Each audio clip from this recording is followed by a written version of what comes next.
Hello everyone, good morning. I hope आप सभी ठीक होंगे। और मेरा नाम दिवस द्विवेदी है और मैं घटना सूत्र की इस खूबसूरत पहल में आप सभी का स्वागत करता हूं, जहां पर हम लेके आते हैं डेली डेली न्यूज़ एनालिसिस को।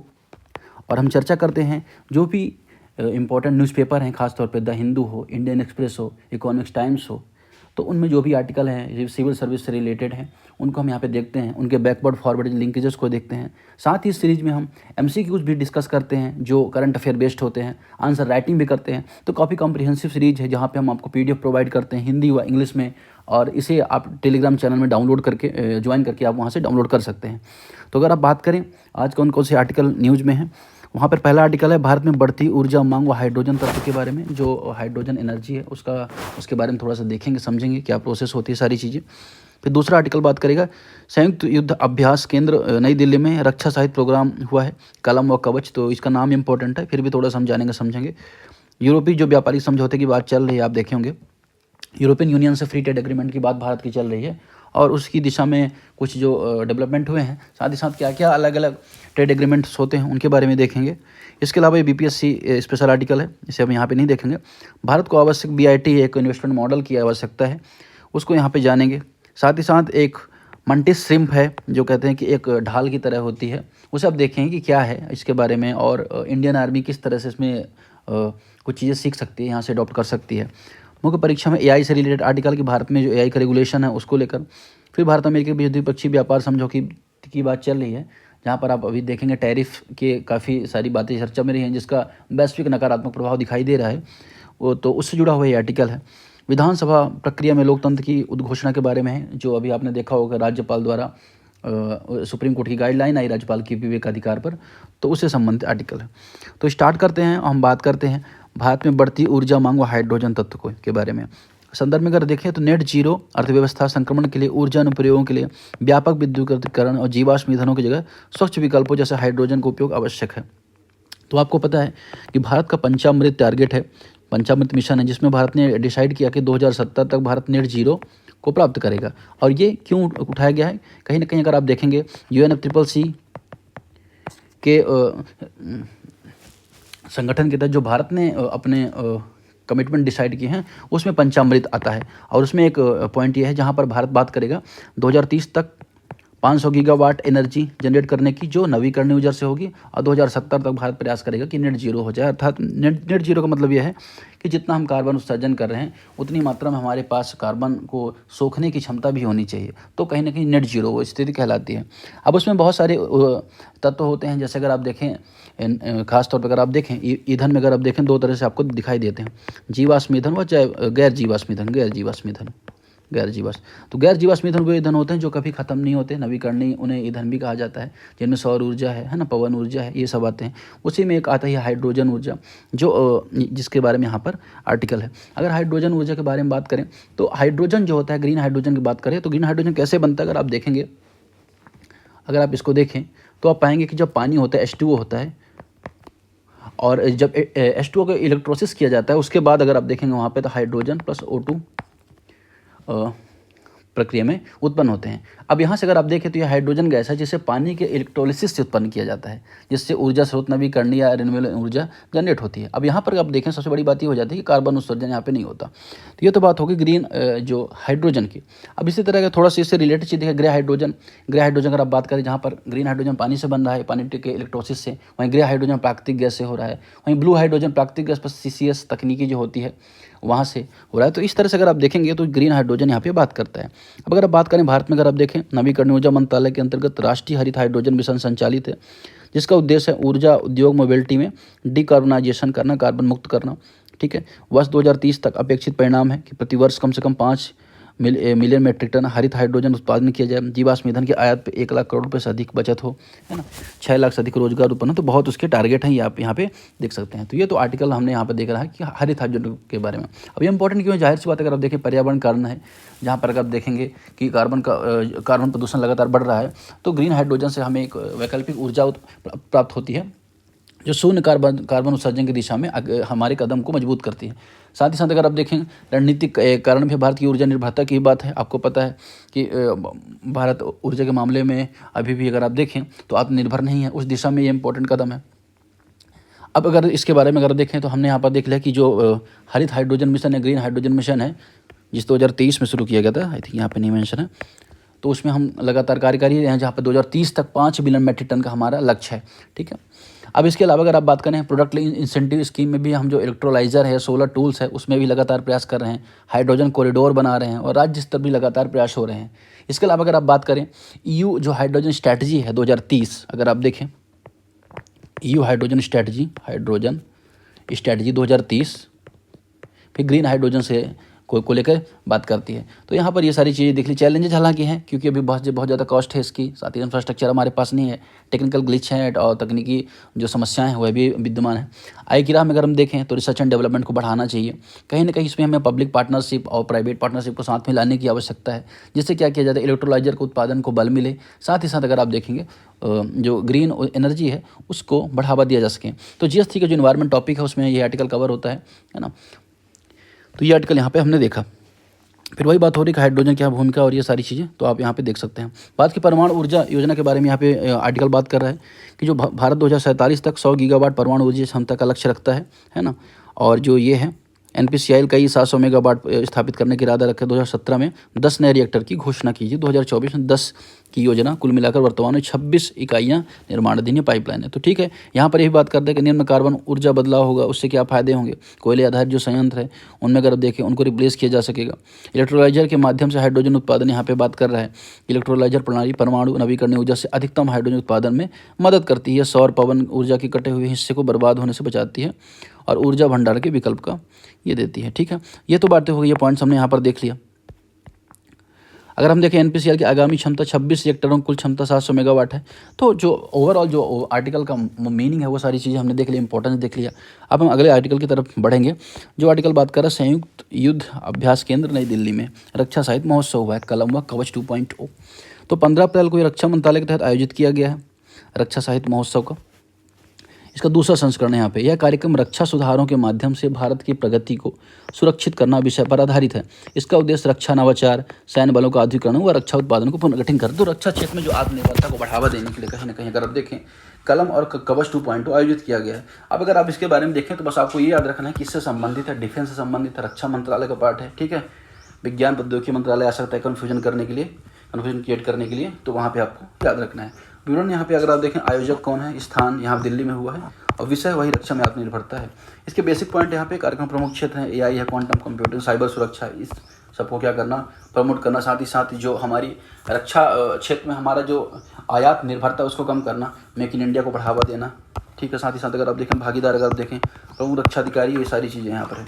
2025 को सुधारों का वर्ष भी घोषित किया गया है। रक्षा मंत्रालय के जो हेड हैं रक्षा मंत्री राजनाथ सिंह द्वारा घोषणा की गई कि रक्षा संचालन और सुरक्षा तत्परता में समग्र सुधार की दिशा में एक रणनीतिक धक्का है। ठीक है, ये सारी चीज़ें यहाँ पे हमने देख ली। अगला आर्टिकल हम बारे में बात करने जा रहे हैं, भारत यूरोपीय संघ प्रारंभिक व्यापार समझौता, इस पर विचार कर रहे हैं। ठीक है, ऐसा वाणिज्य सचिव का मानना है। तो 15 अप्रैल 2025 को क्या हो रहा है कि वाणिज्य सचिव सुनील बर्थवाल ने खुलासा किया भारत और यूरोपीय संघ EU एक प्रारंभिक व्यापार समझौते की संभावना पर विचार कर रहे हैं। यह कदम अंतर्राष्ट्रीय व्यापार में बढ़ती अनिश्चितताओं और भारत की रणनीति को देखते हुए उठाया गया और पूर्ण व्यापार समझौते से पहले तेज लक्षित बातचीत के माध्यम से अपने व्यापार समझौते विविधता देना यहाँ पर है शामिल है। ठीक है, ये तो बात हो गई यहाँ पर। अब अगर आप देखें कि कलम कवच के बारे में तो हमने देख लिया। अब अगर आप देखें जो अलग अलग व्यापारिक समझौते होते हैं, आपने सुना होगा, जैसे अगर आप देखेंगे PTA के बारे में आपने सुना होगा, प्रेफरेंशियल ट्रेड एग्रीमेंट होता है, जो 2 या अधिक देशों के बीच ऐसा समझौता होता है जिसमें कुछ उत्पादों पर टैरिफ को कम किया जाता है। जैसे अगर आप देखें AFTA के बारे में आपने सुना होगा, एशिया पैसिफिक ट्रेड एग्रीमेंट के बारे में आपने सुना होगा। वैसे अगर आप देखें एक ट्रेड एग्रीमेंट तो फ्री ट्रेड एग्रीमेंट, इसमें क्या होता है कि 2 या अधिक देशों के बीच ऐसा समझौता होता है जहाँ पर आयात शुल्क बाधाएं एकदम न्यून कर दी जाती हैं, समाप्त कर दी जाती हैं। अब ऐसा किसके साथ है, भारत का आसियान के साथ है, आसियान फ्री ट्रेड एग्रीमेंट है। अब ठीक है, भारत EU भी जो ट्रेड एग्रीमेंट की तरफ बढ़ रहे हैं, तो उसमें यह आ रहा है कि हमें पहले प्रारंभिक व्यापार समझौता या अगर आप देखें FTA से पहले ये कर लेना चाहिए।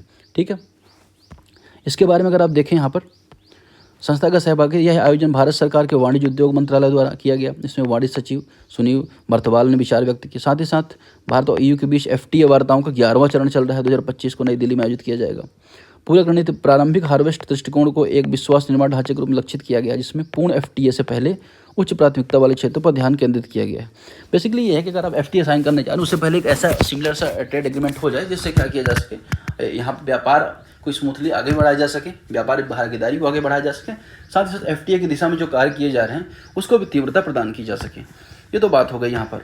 इसके पहले अगर देखें, भारत ने प्रारंभिक जो हार्वेस्ट मॉडल का पालन किया था ऑस्ट्रेलिया के साथ, जहाँ पे भारत का ECT एग्रीमेंट है, साथ ही साथ अमेरिका के साथ भी जहाँ का बायलैटरल ट्रेड एग्रीमेंट है।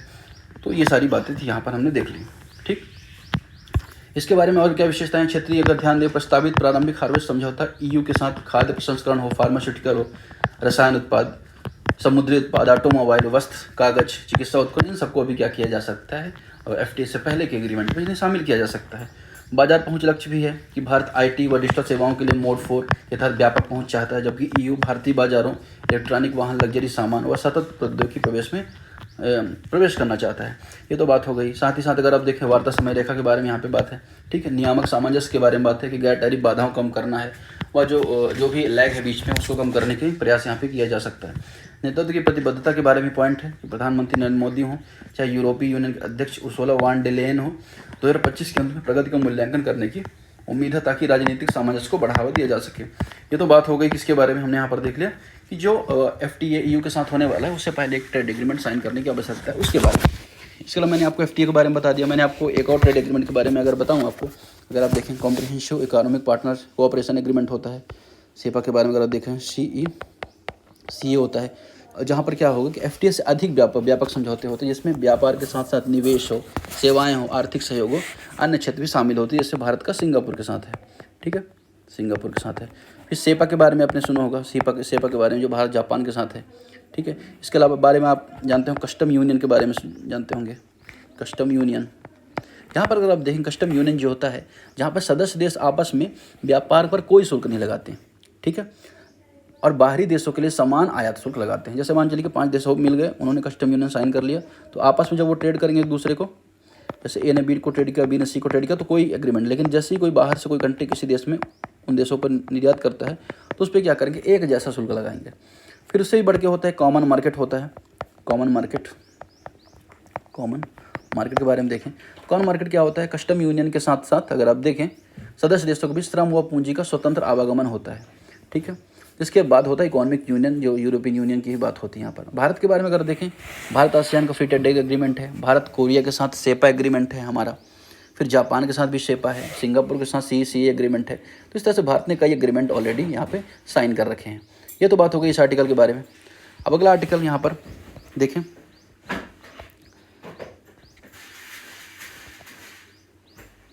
यहाँ पर अगर आप देखें कुछ स्टैट्स है कि मार्च 2025 के निर्यात प्रवृत्तियाँ, मार्च 2025 में भारत का निर्यात 0.7% बढ़कर 41.97 बिलियन हो गया यूरोप के संबंध में। वार्षिक निर्यात संक्षेप भी देखिए, जो वित्त वर्ष 2024-25 में कुल निर्यात 437.42 बिलियन रहा, जिसमें साल दर साल मामूली जो वृद्धि वो देखी गई। ये व्यापार घाटे के बारे में यहाँ पर जानकारी दी। तो प्रारंभिक हार्वेस्ट यहाँ पे बता रहा है कि एक प्रारंभिक व्यापार व्यवस्था है जो महत्वपूर्ण क्षेत्रों को जल्दी खोलती है ताकि जो मुक्त व्यापार समझौता उसको गति दी जा सके। वही जो बात हमने बताई थी उसी के बारे में यहाँ पर आर्टिकल बात कर रहा है। ठीक है, अगला आर्टिकल बात कर रहा है बायलैटरल इन्वेस्टमेंट ट्रीटीज़ की। यहाँ पर ये आर्टिकल BPSC स्पेशल है तो इसे हम यहाँ पे नहीं देखेंगे। अभी देखिए इसका उद्देश्य क्या है कि विदेशी निवेश को कानूनी सुरक्षा प्रदान करना, बायलैटरल इन्वेस्टमेंट ट्रीटी का। ठीक है, जिससे निवेशक का विश्वास बढ़े, सीमा पार जो पूंजी का प्रवाह है वह भी सुनिश्चित हो। तो ये तो बेसिकली इसका क्या होता है, पर्पज होता है, निवेश में सुरक्षा हो, विनियमन के अधिकार और संतुलन बनाना हो। यह लेख अगर देखें 2015 के मॉडल बायलैटरल इन्वेस्टमेंट ट्रीटी को संशोधित करने की तत्काल आवश्यकता को उजागर करता है ताकि इसे निवेशक मित्रवत बनाया जा सके। ठीक है, यह बिंदु वित्त मंत्री के 2025-24 के भाषण में पुनः उल्लेखित करता है। यह 17 मार्च को राजेश कुमार सिंह करमजीत कौर द्वारा प्रकाशित संपादकीय में टिप्पणियों में सिफारिश का उत्तर है। बायलैटरल इन्वेस्टमेंट ट्रीटी का उद्देश्य विदेशी निवेशकों की सुरक्षा करना, कानूनी गारंटी प्रदान करना, निवेशक का विश्वास बढ़ाना व सीमा पार पूंजी को मूवमेंट को सुगम बनाना, ये तो होता है। अब अगर आप देखें भारत की जो BIT चैलेंजेज, भारत में BIT जो चैलेंजेज है उसमें अगर देखें भारत ने क्या किया था 2015 में एक नया मॉडल बनाया था बीआईटी में, जिसमें यह था कि संप्रभु जो अधिकार इनको प्राथमिकता दी जाएगी। लेकिन इससे क्या हुआ कि जो निवेशक थे इनकी सुरक्षा कहीं ना कहीं कम हो गई, निवेशक की सुरक्षा सीमित हो गई। अब इससे समस्या ये हुई कि विदेशी निवेशक अब भारत में निवेश करने से हिचकने लगे। साथ ही साथ अगर आप देखें बीआईटी के निवेशकों के लिए अगर कम गारंटी सुरक्षा मिलेगी तो यहाँ निवेश उतना स्मूथली नहीं आ पाएगा। इसलिए निवेश समझौते को कहीं ना कहीं फिर से विचार करने की आवश्यकता है। उसके बारे में ये आर्टिकल है, जिससे भारत में जो लोग निवेश करते हैं उनको सुरक्षा प्रदान की जा सके। इस बारे में यहाँ पर आर्टिकल पूरी तरह से आपको बताया गया है। ठीक है, इसके अलावा यहाँ पर कुछ पॉइंट्स आप देख सकते हैं यहाँ पर कि ड्यूल बीआईटी प्रस्ताव क्या है। ठीक है, डायनामिक्स निवेश समझौता भूमिका है। अब भारत दोनों प्रकार के निवेशक के रूप में कार्य करता है। उदाहरण के तौर पर 2022 तक भारत यूके का प्रमुख निवेशक बन चुका है। इसलिए पूंजी आयातक पूंजी निर्यातक देशों के बीच साधारण विभाजन कम व्यवहार है। तो ये सारी चीज़ यहाँ पर आपको देखनी होगी। ठीक है, इसके अलावा अगर आप देखें अंतर्राष्ट्रीय संगतता चिंता क्या है कि दो अलग अलग बीआईटी मॉडल का उपयोग कानूनी अस्पष्टता कूटनीतिक तनाव उत्पन्न करता है। अमेरिका यूके जैसे प्रमुख अर्थव्यवस्थाओं में एक ही मानकीकृत बीआईटी फ्रेमवर्क का उपयोग करते हैं। जाहिर सी बात है कि अगर हमको इन्वेस्टमेंट यहाँ पे प्रमोट करना है और हम चाहते हैं कि इन्वेस्टमेंट भारत आए, तो हमें क्या बीआईटी जो समझौता है उसको स्मूथली करना होगा और उसको प्रॉपर इंप्लीमेंट करना होगा और सिमिलरिटी उसमें होनी चाहिए। ऐसा नहीं हो कि बार बार उसमें बदलाव हो। इससे क्या होता है, निवेशकों को जो भरोसा है भारत से कम हो जाता है। तो ये तो बात हो गई इस आर्टिकल के बारे में। साथ ही साथ अगर आप देखें संधि अभ्यास प्रभाव, निवेश संधि संवाद एक व्यापक मानदंड निर्माण प्रक्रिया का हिस्सा है। एक विभाजित बीआईटी ढांचा अंतर विरोध उत्पन्न कर सकता है और वैश्विक मंचों पर यूनिलैटरल और भारत की स्थिति को कमजोर कर सकता है, जहां निवेशक राज्य विवाद समाधान आईएसडीसी में सुधार कर रहे हैं। जाहिर सी बात है कि अगर हम क्या करते हैं इसमें बेहतरी लाते हैं, इससे न कहीं निवेश भी बढ़ेगा। साथ ही साथ अगर आप देखेंगे जो विवाद है वह भी कम होने की संभावना होती है। इससे पहले आपने देखा होगा कि इन्वेस्टमेंट को लेकर और ट्रेड को लेकर काफ़ी सारे विवाद हुए, चाहे इंडिया वोडाफोन से रिलेटेड हो चाहे अन्य हो। ये तो बात हो गई। यहाँ पर कहीं हमें संतुलन दृष्टिकोण अपनाने की आवश्यकता है ना। ऐसे मॉडल जो अत्यधिक संप्रभुता की ओर झुका हो वह निवेश को हतोत्साहित कर सकता है, जबकि एक उदार मॉडल की नीति कहीं ना कहीं सीमित करती है। उदार मॉडल की नीति हमें आवश्यकता होती है।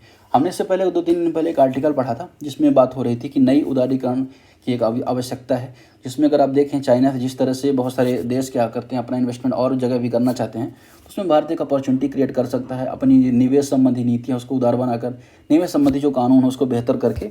तो यहाँ पर ये आर्टिकल कहीं ना कहीं उस ओर इशारा करता है। यह चीज़ हमें यहाँ पर समझनी है। फिर अगला आर्टिकल यहाँ पर बीपीएस से संबंधित है, तो उसे हम यहाँ पे नहीं देखेंगे। ठीक है, पानी के भीतर भारी वजन वाला मंटिस श्रिम्प। अब ये थोड़ा सा यहाँ पर है, इसके बारे में थोड़ा सा देख लेते हैं। अब अगर आप देखें, गिव मी अ सेकंड, हाँ, अगर आप देखें कि मंटिस श्रिम्प क्या होता है कि अपने तेज ताकतवर घुंसे के लिए प्रसिद्ध है। उनकी गति बहुत तेज होती है, 23 मीटर सेकंड की गति से, मतलब गोली की रफ्तार से वो क्या करते हैं, गति करते हैं। ठीक है, और कहीं ना कहीं अब इनके बारे में क्या देखा जा रहा है कि इनका जो नेचुरल शॉक ऑब्जर्वर है, इनका जो प्राकृतिक ऊर्जा ढाल है वो काफ़ी इनको सुरक्षा प्रदान करता है। हाल ही में शोधकर्ताओं ने पाया कि उनके डेक्टॉयल क्लब में एक प्राकृतिक ऊर्जा ढाल होती है जो इन स्वजनित प्रभावों से होने वाले नुकसान को रोकती है। ठीक है, तो एक डेक्टाइल क्लब है जहाँ से कहीं ना कहीं इनके स्वजनित प्रभाव से होने वाले ढाल के रूप में कार्य कर रही है। अब ये ढाल के बारे में थोड़ा सा यहाँ पे इंपॉर्टेंट हो जाता है। ठीक है, यह अगर क्लब देखें, डेक्टाइल क्लब की बात है कि यह क्लब जैसी उंगली जिसके शिकार को तोड़ने के लिए इस्तेमाल किया जाता है, यह तेज़ी से उच्च प्रभाव वाले घूंसे उत्पन्न करते हैं जो शॉक वेव्स और पानी के नीचे प्रकाश की चमक को उत्पन्न करता है। तो इनकी जो गति से क्या होता है, शॉक वेव्स दिखती है, पानी की प्रकाश की चमक दिखती है। यह कम दबाव वाले वाष्प या बुलबुले उत्पन्न करने में सक्षम है जो टूटते हैं और उच्च आवृत्तियों ऊर्जा छोड़ते हैं। मुख्य विशेषताएं अगर आप देखें कि प्राकृतिक शॉक जो अवशोषक है, यूएस व फ्रांस के शोधकर्ताओं ने इस डेक्टाइल क्लब में एक परतदार खनिज संरचना को पहचान की है। यह संरचना एक फॉर्निक बैरियर के रूप में कार्य करती है जो आने वाली ध्वनि की ऊर्जा को मोड़ती है। इनका सुरक्षा तंत्र अगर देखें तो कैविटेशन बुलबुले बनते हैं और उच्च बल के साथ टूटते हैं जो शक्तिशाली ध्वनिक तरंग उत्पन्न करते हैं। ठीक है, कभी कभी कई सैकड़ों डेसिबल में ये तरंग उत्पन्न करते हैं। अब इनमें जो इम्पोर्टेंट बात यह है कि इन क्लब में परतों में व्यवस्थित क्रिस्टलीय खनिज परतों का मिश्रण होता है और बाहरी परत कठोर बनावट वाली होती है जो आंतरिक संरचनाओं की रक्षा करती है, ध्वनिक ऊर्जा को अवशोषित करती है और रिसाव संरचना को कमजोर करती है।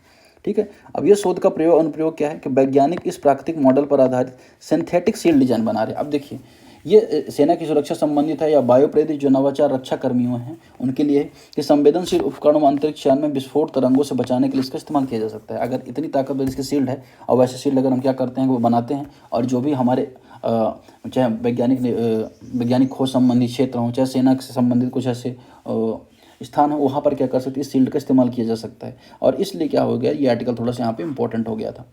ठीक है, biomimetic engineering, north western university के इंजीनियर्स मल्टी स्ट्रीम के डक्टाइल क्लब का उपयोग कर अगली पीढ़ी के मेटा मटेरियल्स विकसित करने के लिए कर रहे हैं। ठीक है, डक्टाइल क्लब के बारे में अगर आप देखें तो इसका प्रयोग शिकार को तोड़ने, ऐसे ग्रुप में जो लोग होते हैं इनका ये क्या होते हैं, इनकी गदा जैसी उंगली होती है ऐसे कुछ देखा जाए तो, और इसका जो प्रयोग करते हैं शिकार को तोड़ने में, है ना, शॉक वेव उत्पन्न करने में होता है। ठीक है, ये बात हो गई। ठीक है, अब अगर आप देखें जो बायो मिमेटिक इंजीनियरिंग के बारे में हमने देखे कि सैनिकों को ढाल बनाने में, स्पेस शील्ड बनाने में, विस्फोट रोधी जैकेट बनाने में, सेंसिटिव उपकरण या सुरक्षा कवच बनाने में क्या किया जा सकता है, इनका उपयोग किया जा सकता है। यह चीज़ें यहाँ पर हमने देख ली। अगला आर्टिकल बात करें किसके बारे में, भारत में एआई के बारे में, या भारत में एआई विनियमन को लेकर दृष्टिकोण के बारे में। अब अगर आप देखें कि पिछले वर्ष एआई की निगरानी और विनियमन पर वैश्विक ध्यान बढ़ा है। राष्ट्र पूरी तरह से आर्थिक नवाचार आधारित मॉडलों के बजाय जन केंद्रित अधिकार आधारित विनिमय मॉडल की ओर झुकाव कर रहे हैं। जब भारत एआई को अपनाने में प्रगति कर रहा है, फिर भी इसके बारे में व्यापक नियामक ढांचा संरचना का अभाव। देखिए, आपको पता है कि एआई का जो उपयोग है, उपयोगिता हर क्षेत्र में बढ़ रही है, चाहे एजुकेशन हो, चाहे ट्रेड हो, फिर चाहे कंटेंट क्रिएशन हो, हर जगह पे क्या हो, एआई का उपयोग बढ़ रहा है। लेकिन कहीं ना कहीं भारत के पास स्पष्ट कानून का अभाव है और उसकी आवश्यकता भी यहाँ पे दिखाई देते हैं। वहीं अगर आप देखेंगे 25 से अधिक जो देश हैं जहाँ पर जो राष्ट्रीय एजेंसी हैं उन्होंने क्या किया, एआई पर अपने जो राष्ट्रीय रणनीति उसको जारी किया है। चाहे यूरोपीय संघ हो, फिर चाहे यूके कंट्रीज हो, यूएस हो, चाइना हो, कनाडा हो, दक्षिण कोरिया हो, पेरू जैसे, इन सभी ने क्या किया, एआई पर रेगुलेशन जारी किया है। लेकिन भारत में अगर आप देखें नीति आयोग की कार्य योजना है खाली राष्ट्रीय कृत्रिम बुद्धिमत्ता रणनीति, इसके अलावा कोई भी ठोस कानून भारत में एआई के लिए अभी नहीं दिखाई देते हैं। तो इससे संबंधित आर्टिकल बात करता है कहीं ना कहीं भारत को इसी दिशा में कार्य करने की आवश्यकता है। साथ ही अगर आप देखें एआई के बारे में थोड़ा सा अगर आप समझ लें तो आपको पता होना चाहिए कि एआई में मानव बुद्धि का अनुकरण होता है, जिसमें मनुष्य की तरह सोचने सीखने प्रोग्राम किया जाता है, जिससे समस्या समाधान किया जा सके, नई जानकारी के अनुकूल सक्षम हो। एआई जो प्रमुख परिवर्तन उसमें टाइमलाइन यहाँ पे बताई गई है। 1950 से अगर आप देखें ट्यूरिंग टेस्ट का प्रस्ताव आया था, बाद में अगर आप देखें डार्टमाउथ कॉन्फ्रेंस में एआई को मान्यता दी गई 1956 में। फिर 60s में एलिजा चैटबॉट का निर्माण हुआ, प्रारंभिक न्यूरल नेटवर्क था। 1996 में डीप ब्लू एक शतरंज खेल वाला प्रोग्राम बना। फिर 12 में अगर आप देखें deep learning breakthrough recognition आया। 14 में अगर आप देखें गैन का प्रस्ताव आया। 2020 में GPT-3 का उन्नत भाषा संस्करण आया। फिर 2022 में चैट जीपीटी लॉन्च हुआ जो संवादात्मक एआई को आम लोगों तक पहुंचाएगा। और 2023 में अगर आप देखें जनरेटिव एआई बूम, प्रमुख टेक कंपनियों ने एआई मॉडल जारी किए। अब एआई की अगर प्रौद्योगिकियां देखें, मशीन लर्निंग में हो, चाहे कॉग्निटिव कंप्यूटिंग हो, कंप्यूटर विजन हो, नेचुरल लैंग्वेज प्रोसेसिंग हो, न्यूरल नेटवर्क, डीप लर्निंग, सभी जगह एआई की जो टेक्निक है ये दिखाई देती है। उन अनुप्रयोग की बात हो ही जाए तो व्यक्तिगत चिकित्सा हो, चाहे ड्रग डिलीवरी, बहुत सारी चीज़ें हो, फाइनेंसिंग हो जहाँ पर एल्गोरिथम ट्रैकिंग करना हो, डाटा एनालिटिक्स करना हो, परिवहन हो, विपणन हो, शिक्षा हो, कृषि हो, साइबर सुरक्षा हो, ऊर्जा हो, हर दिशा में अगर आप देखें एआई क्या है आवश्यक हो जाती है। चिंताएं भी हालांकि अगर आप देखें डीप फेक है, गलत सूचना है, मिस इन्फॉर्मेशन, फिर एल्गोरिदम बायसनेस है, ऑटोमेशन, जॉब डिस्प्लेसमेंट है, गोपनीयता के मुद्दे हैं। तो ये सारी चीज़ें क्या हो रही हैं, एआई संबंधी कुछ चिंताएं हैं। रेगुलेशन में अगर आप देखें तो एआई पर वैश्विक भागीदारी जरूर है। ग्लोबल पार्टनरशिप ऑन एआई 2020 में प्रारंभ हुई थी। ब्लेचली डिक्लेरेशन है, तो ये थोड़ा सा आपको यहाँ पे याद रखना है। ब्लेचली डिक्लेरेशन एआई पर वैश्विक सहयोग को बढ़ावा देता है। फिर G20 में नई दिल्ली लीडर्स डिक्लेरेशन हुआ था और एआई पर G7 हिरोशिमा 2023 प्रेशर्स भी है। भारत में अगर आप देखें तो भारत में एआई 2021 के लिए राष्ट्रीय रणनीति है। एआई फॉर ऑल एक सेल्फ लर्निंग प्रोग्राम है। इसके अलावा भारत द्वारा आयोजित GPI शिखर सम्मेलन 2023 हुआ था। इंडिया एआई मिशन 2024 है। साथ ही साथ यूएस इंडिया आर्टिफिशियल इंटेलिजेंस पहल भी यहाँ पर है। इराबत है AI research analytics knowledge super fusion platform super computer है, इसके बारे में यहाँ पर है। तो इस तरह से हमने क्या चाहिए कि ये तो देखा कि एआई संबंधी क्या चीज़ें हैं के बारे में जाना। अब अगर आप देखें यहाँ पर विश्व की जो सर्वोत्तम प्रथा है उसको अपनाने की आवश्यकता है। हम जो भी यूरोपियन यूनियन है, चाहे यूएसए हो, उसमें जो भी पॉलिसीज़ हैं उनको देख के समझ के हम क्या कर सकते हैं, अपने देश में आवश्यकता अनुसार उसे अपना सकते हैं। भारत में अगर आप देखें digital data protection bill 2023 Bharat के डिजिटल शासन प्रदेश का महत्वपूर्ण कदम है। सलाहकार पैनल सार्वजनिक लाभ, गलत जानकारी, डाटा अखंडता और एल्गोरिदम पूर्वाग्रह केंद्रित भारत केंद्रीय एआई मानदंड तैयार कर रहे हैं। फिर चुनौतियां चैलेंजेस भी हैं। आगे रास्ता अगर आप देखें DPDP अधिनियम 2023 का उपयोग कर एक वैधानिक आधार रूप तैयार करना चाहिए ताकि एकीकृत एआई नीतियां डिजाइन की जा सकें। साथ ही अगर आप देखें देशव्यापी नियम लागू करने से पहले पायलट विनियामक मॉडलों को लॉन्च करें। ये बात हो गई यहाँ पर। तो इसके आर्टिकल में हमने यहाँ पर देख लिया। अब यहाँ पर अगर आप देखेंगे 2 आर्टिकल और हैं यहाँ पर जिसको हम जल्दी से देख लेते हैं। पहला आर्टिकल जो बात कर रहे हैं यहाँ पर भारत और अमेरिका के बीच व्यापार समझौते टैरिफ राहत की संभावना। अगर आप यहाँ पर देखें कि अमेरिका में जैसे ट्रंप की सरकार है, उन्होंने क्या किया, एक तरफा टैरिफ लगाए सभी देशों पर जहाँ से उनका व्यापारिक घाटा दिखाई दे रहा था। वहाँ पर भारत में भी 26% के आसपास उन्होंने टैरिफ लगाया, आज चाइना पर 36% के आसपास। इससे क्या हुआ, व्यापारी जो शेयर मार्केट है वह क्रैश हो गया। साथ ही साथ अगर आप देखें रिसेशन की संभावना दिखाई देने लगी। अब अगर आप देखें कुछ उसके बाद फिर जब बातें समझ में आई तो कहीं ना कहीं यूएस और भारत के बीच द्विपक्षीय जो टैरिफ राहत की संभावना के लिए कुछ कदम उठाए जाने के प्रयास दिखाई दे रहे हैं। अब जैसे कि आप देखें टैरिफ बैरियर के बारे में देखें, नॉन टैरिफ बैरियर। देखिए व्यापार में 2 तरह के बैरियर लगाए जाते हैं। अगर आप देखें टैरिफ बैरियर में क्या किया जाता है कि this are that import duty taxes impose on import made by the country in order. तो अगर आप देखें टैरिफ बैरियर में इम्पोर्ट ड्यूटीज़ लगा दी जाती है किसी देश से, जिससे उस देश का क्या होता है, आयात महंगा हो जाता है। अब इससे एक चुनौती ये होती है कि हमारे देश में इन्फ्लेशन बढ़ सकता है। सपोज दैट कोई प्रोडक्ट है यहाँ पे 100 रुपये में इंपोर्ट हो रहा था और इंपोर्ट ड्यूटी 100 होकर 110 हो रही थी। अब हमने 15% इसमें और क्या किया, इंपोर्ट ड्यूटी बढ़ा दी थी, 115 हो गया। फिर उसके बाद ये नॉर्मल टैक्स 10 रुपये तो 125 रुपये हो गया। तो इन्फ्लेशन हमारे देश में इससे बढ़ जाती है। तो ये भी कहीं ना कहीं चैलेंज होता है। ठीक है, टैरिफ बैरियर का देखा WTO द्वारा अलाउ है, ठीक है, लेकिन एक्सप्लिसिट है। नॉन टैरिफ बैरियर अगर आप देखें, दीज आर इम्पोर्ट रिस्ट्रिक्शन और then tax aim to protect domestic industries. तो अगर आप देखें ये जो घरेलू कंपनियां हैं उनको क्या करें, उनको प्रोटेक्शन देने के लिए नॉन टैरिफ बैरियर्स अपनाए जाते हैं। जैसे बहुत ज़्यादा टैक्स लगा देना, जिससे क्या किया जा सके, अपने देश के जो उत्पादन उसको बढ़ाया जा सके, साथ ही साथ निर्यात को कम किया जा सके। अब ये WTO द्वारा क्या है, अलाउ नहीं है। Tariff barrier are not explicit. ये बात हो गई। यहाँ पर बात हो रही कि ICICI prudential mutual fund bank COT जो मतलब कि CEO हैं, उनका एक इंटरव्यू आया है जिसमें उन्होंने कहा कि अमेरिका द्वारा लगाए गए टैरिफ का भारत पर प्रभाव, घरेलू खपत रुझान, पूंजी प्रवाह, द्विपक्षीय व्यापार समझौते पर विस्तार में चर्चा की है। इसे उन्होंने बताया कि टैरिफ वैश्विक व्यापार नेटवर्क, निवेश, व्यापार, स्थानीय विनिमय को प्रभावित करते हैं। भारत का अमेरिका के साथ व्यापार संबंध विशेष रूप से दवाइयाँ, प्रौद्योगिकी में इन टैरिफ निर्णयों में भारी प्रभावित होता है। भारत व चीन के वैश्विक व्यापार भूमिकाओं के बीच तुलना दर्शाती है कैसे विभिन्न टैरिफ संरचनाएं प्रतिस्पर्धात्मकता और वित्तीय आंदोलनों को प्रभावित करती हैं। और कहीं ना कहीं ट्रेड वॉर के बारे में बात हुई थी कुछ समय पहले, यहाँ पर एक आर्टिकल आया था। तो उस तरह से भी चीज़ें यहाँ पे दिखाई देती हैं। मुख्य विशेषताएं अगर आप देखें, अमेरिका अर्थव्यवस्था पर टैरिफ युद्ध का प्रभाव चल रहा है। अमेरिका अर्थव्यवस्था मजबूत बनी हुई है, लेकिन उसके श्रमिक आपूर्ति की समस्या का सामना करते हैं। टैरिफ में वृद्धि से तब तक उत्पादन को बढ़ावा नहीं देती जब तक आपूर्ति संबंधी समस्याओं का समाधान नहीं हो जाता। टैरिफ के कारण आयात लागत में वृद्धि और अमेरिकी उपभोक्ता कल्याण को घट सकती है। भारत पर टैरिफ का प्रभाव अगर देखें, भारत की जो अर्थव्यवस्था है चीन की तुलना में अधिक घरेलू आधारित है। भारत का निर्यात सिर्फ 20% GDP का हिस्सा है। टैरिफ को कम करने के लिए भारत अमेरिका व्यापार संबंधों को गहरा किया जा सकता है। दवाई जैसे क्षेत्र को बढ़ावा मिल सकता है।